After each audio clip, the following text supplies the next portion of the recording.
A call this evening for school-aged children to be taught about corruption and the consequences in school. It's one of the recommendations which emerged from a Jamaica Customs Agency anti-corruption forum today. The details in this report. In its 2021 report, Transparency International ranked Jamaica 44 in the Corruption Perception Index (CPI).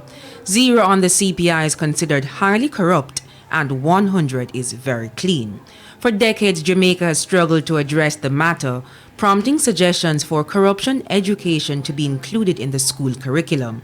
Because our foreparents were not as educated as us, what you have found happening over time is that once you start teaching the children, then the children are the ones who tend to educate their parents on certain issues.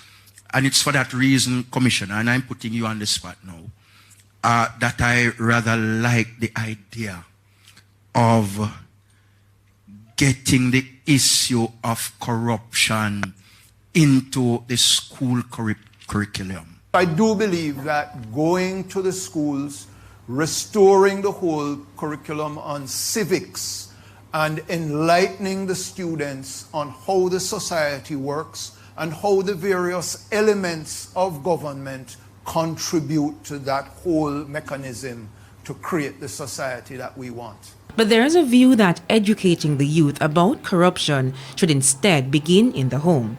When a child does something wrong and the parent defends that child, that's the beginning of corruption. When you go to school and somebody even offer you a skip in the line where people were in the line long before and somebody give you a skip, that's another form of corruption, and that translates into the wider society. In the meantime, Deputy Superintendent in charge of investigation at the Major Organized Crime and Anti-Corruption Agency, MOCA, Rowan Reed, provided insight into the link between organized crime and corruption. The lot of scammers that we have out there, right? A lot of them, they drive around a large amount of cash in the cars. And the purpose for that really is if they are stopped by law enforcement who are, easily influenced corruptly, then they know that, well, listen, because we have been getting the information.